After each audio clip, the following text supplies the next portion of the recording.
Yo, welcome back. This is like Christmas came early. Today is day one of the NBA season. We got Draftkings lined up tonight. Today we're going to be talking about studs. You know, who are we paying up for? Sleepers, who do we think is cheap that could go off? And value, who is in that mid-tier range? I'm going to keep this as simple and short form as possible. At the end of the day, I know that you want the answer. Also, I'm going to be sprinkling in some game theory. Game theory is the mathematical study of rational decision makers.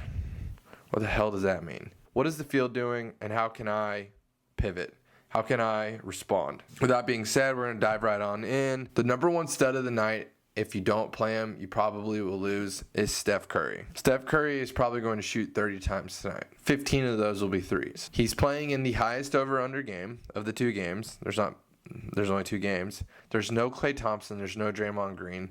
Pick him with faith. Double ups, GPP. The next stud of the night is Anthony Davis, 10,000. The Clippers have no size. There's a reason that he's 10,000 on DraftKings.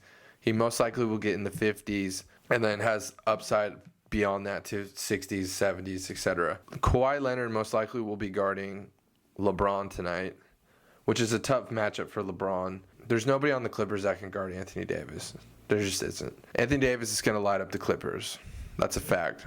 Put them in double ups, put them in GPPs, play them with confidence, all good. Another stud of the night is World Be Flat, Kyrie Irving. He's playing as the point guard in the highest over-under with the team that is projected to score the most. They also have the fastest pace. Pace is the most important thing in basketball. Pace is essentially how many offensive possessions you have in a game. Kyrie Irving is going to end up getting like 48. Next up is sleepers. All right, so sleepers. We got two sleepers for the Warriors tonight. That could be very interesting. We got Eric Pascal, 3,800, Marquise Chris, 4,000. We don't know what we have in James Wiseman yet, and the Nets have a lot of size. Marquise Chris, I would never want him to be on my home NBA team, but the way daily fantasy works is we just need the player to be good tonight. Eric Pascal, same thing. I don't necessarily think that he's going to be great all season, but tonight he could be. Draymond Green is out. So we like both of these options as a dart throw, especially Pascal, who has a much more closer pathway to minutes, but Marquise Chris as well. Marquise Chris, 4,000. Eric Pascal, 3,800. High-paced game, both needed against the size of the Nets. Play them with confidence. What you need to do before the game starts is monitor which players will be starting. I am making this video way before we know who's starting. So what you need to do is figure out who's starting and then pick accordingly.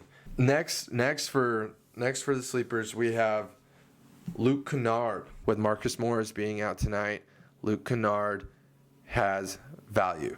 Context matters. If Kennard starts on a new team that hasn't played with him, how much usage are they going to give him? Luke Kennard's hitting like almost 40% from three. I don't know who is starting, but if Kennard is starting and is getting the minutes, then I would consider playing him, especially when he just needs to get like 20 in order to hit value. The next player is who is a sleeper, unless you've been watching the preseason, is 3,500 Talon Horton-Tucker for the Lakers. Dude has been balling. It's his second year. He definitely looks like he's ready to step up on his sophomore campaign. There is this question of who's going to be playing as like the guards next to LeBron. We got Dennis Schroeder. Talon Horton-Tucker's trying to make a name for himself. Obviously, Kentavious Caldwell-Pope is in the mix. But who else is going to fill those roles with Danny Green not being on the team anymore? So there is competition for playing time, but it's hard to ignore the way that Talon Horton-Tucker has been playing this preseason. I'm assuming Frank Vogel will give him some run. It is a regular season game. So you have to remember also that LeBron's not playing 44 minutes tonight. They're going to play their normal rotations. They play 8 minutes. They get subbed out at the 4-minute mark.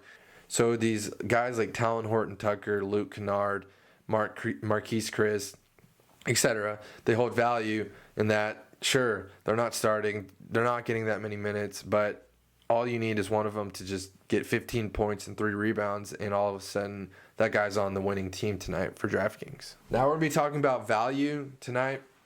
Big value in Kelly Oubre. I'm going to put him on a lot of my teams. Kelly Oubre is a high upside, high energy player who who gets a lot of steals, a lot of blocks, can score, can rebound, can pass, he can do it all. Kelly Oubre is a baller. This dude is a hooper. And so 6,700 in this fast pace of a game, Kelly Oubre has 40 points plus upside. This will probably be the best season in his career to date.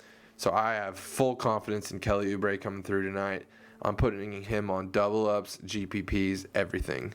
The next player that has value tonight is Paul George.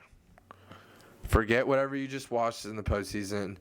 Marcus Morris is out tonight. I will call it right now. He's going to get into the 40s in DraftKings points. He has huge value. Paul George has huge value tonight. Set at 7,800, he's going to pay off. Huge value. Look for him to get into the 40s. Play him with confidence. The next pick is not necessarily fun. He has probably either won you a bunch of money or lost you a bunch of money, although he has a perception of being consistent. And his name is Andrew Wiggins. It's the same argument as Kelly Oubre. There's no Klay Thompson. There's no Draymond Green. He's going to play 35 minutes, get a ton of usage, and at his price of $7,000, he's going to get into the 30s for sure. And 35 plus is very doable as well for DraftKings points. So Andrew Wiggins holds a ton of value tonight.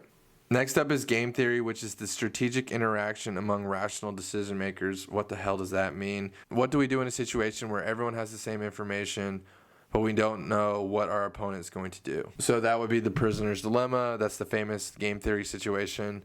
But for DraftKings perspective, it is what is the field going to do tonight and how do I differentiate myself? Tonight, the entire field is going to be picking Steph Curry. He's going to be the highest owned player on the slate. Play him. Don't fade him. A way to differentiate yourself tonight, especially with the 2-game slate, like a 4-player Warriors stack. You go Curry, Wiggins, Oubre, and Pascal.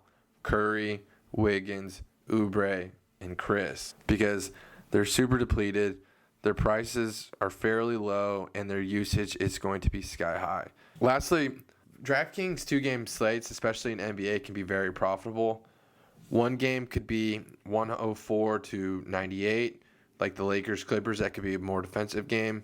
And then the other game could be like 125 to 120. If that game's 125 to 120, there's 8 players that get picked on a DraftKings lineup, and then 6 of them could be from that game. The Clippers-Lakers game could score more than the Nets-Warriors game. Or the Nets-Warriors game scores more than the Clippers-Lakers. It most likely will be the Nets-Warriors game that scores more.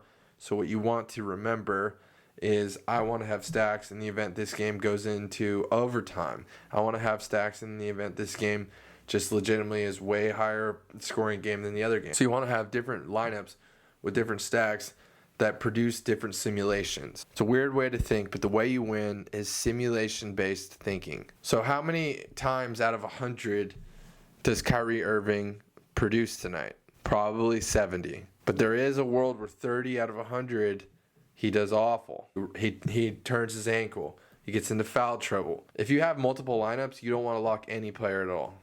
Don't lock any player. I'm not locking Steph Curry. Yes, I'm going to put him on a ton of teams, probably like 80% of my lineups, but I'm not locking him. Remember that everything is simulation-based. Everything is one injury away, a couple foul calls away from it being a different player. And if you lock a player, then you are doing yourself a disservice because you're not accounting for the different variance in the randomness of sports. What if Kyrie gets injured? Spencer Dinwiddie's going to play point guard the entire game. 1% of the time, that happens. 1 out of 100. What if that 1 out of 100 is tonight?